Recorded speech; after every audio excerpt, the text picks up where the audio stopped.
Hi, I'm excited to begin reading with you our book for spring. It is by Kristen Earhart, Race the Wild, Rainforest Relay. I'll be reading chapter 1 with you. While we're reading, let's consider this question. On page 10, we'll learn about the competition that Russell and the others have entered. Describe what the wildlife competition will be like. And why wasn't Russell with his friends anymore? Some vocabulary you'll learn. Podium and surveyed. Let's begin. Chapter 1, Seeing Red. Russell Dean watched as the other contestants came into the clearing. They had all said goodbye to their parents the day before and boarded a plane. Russell had barely ever left his hometown. Now he was far away, in the middle of nowhere. Well, not exactly nowhere. It was the most awesome place he had ever seen. The trees rose over 100 feet, and their thick leaves blocked out almost all the sunlight. The warm, moist air clung to his skin, giving him the chills. Everything on the forest floor was cloaked in spooky green shadows. When he looked up, it was like a kaleidoscope of green with slivers of golden light.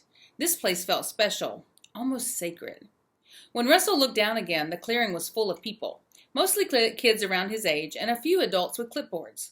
Russell hadn't paid much attention to the other kids the day before because he'd been with his best friends, Jaden, Dallas, Damien, and Gabe.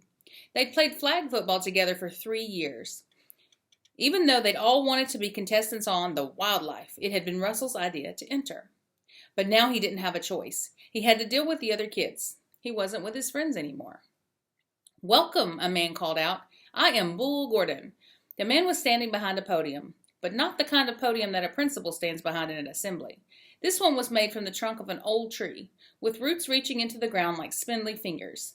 The man stretched his arms and wrapped them around the top of the podium's crusty bark. There's his podium. "You are in the heart of the Amazon rainforest, home to some of the world's most exotic animals," he bellowed. "For all you lucky contestants, this is the start of the wildlife competition. The first of 4 legs, each in a different ecosystem. To win, you'll have to prove that you understand what makes these different environments work." Bull paused and surveyed the contestants. "Now you need to find your teams. And hurry up. This is a race after all." A sly smile gave way to the trademark grin that showed up on all the ads for the wildlife. "Hey you," Russell heard a voice call. The voice seemed to be directed at him. "You, with the red folder." The voice sounded impatient. Russell looked down at the folder in his hand. It was definitely red, unlike the ones his 4 friends had. Theirs were all green. "What, are you going to make us come to you? Fine." In no time, the voice and its owner were in Russell's face. "What's your deal?" The voice belonged to a girl. The girl was tall, and she had a red folder tucked under one arm. A hiking backpack dangled from the other. "You're on our team. I'm Sage Stevens." Sage turned around and pointed to a much shorter girl whose long dark hair was pulled into a braid so thick that it looked like a panther's tail.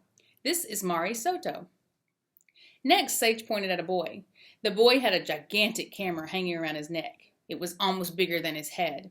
"And this is Dev Patel, at your service," the boy said, cutting Sage off. He politely stretched out his hand. Russell gave it a shake. "And you are?" Sage Stevens prompted. Her intense blue eyes returned their gaze to Russell. She tucked her shoulder-length hair behind her ear. "I'm Russell," he answered. "Russell Dean." "And what would you say your strengths will be?" Sage asked, eyebrows raised. "In the race, I mean. What do you have to offer the team?" Russell wasn't about to answer. Who put this girl in charge? She was getting on his nerves. "There's $1 million up for grabs," Sage says, as if Russell didn't already know that. "As a team, we need to be fast, generous, and smart if we're going to win the wildlife." Here's the new team. Russell knew all about the race. He didn't need Sage's advice. After all, it had been his idea to enter in the first place. He was the one who had sent his friends the link. It was a once-in-a-lifetime chance to travel to the world's most exotic places and see wildlife up close. Plus, there were challenges that meant real adventure. Mountain climbing, river rafting, maybe even a safari. That's why it was called the wildlife. Russell couldn't believe that his friends were all on a team together, and he had ended up with a bunch of strangers. He'd even been the one to talk Damien's mom into letting him go. Russell had promised he'd look out for him. He glanced over and saw Damien and his other friends laughing together.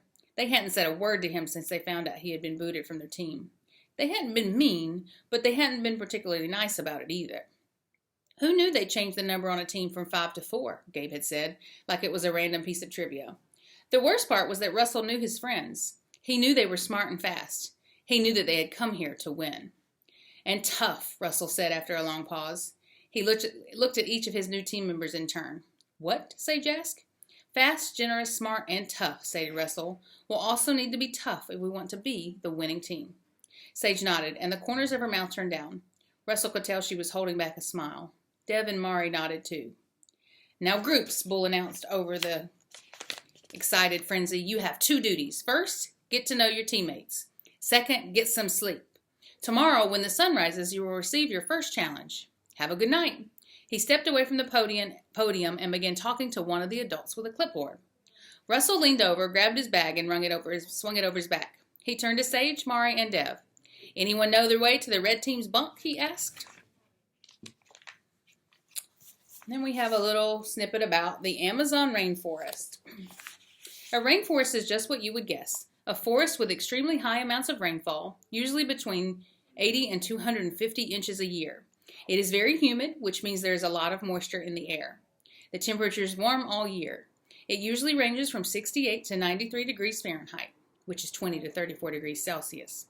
Rainforests cover only 2% of the earth, but they are home to over 50% of the world's species. That means over half of the different kinds of animals in the world live in rainforests.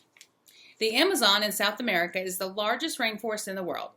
The heart of the rainforest is the Amazon River, which runs over 4,000 miles from the Andes Mountains to the Atlantic Ocean.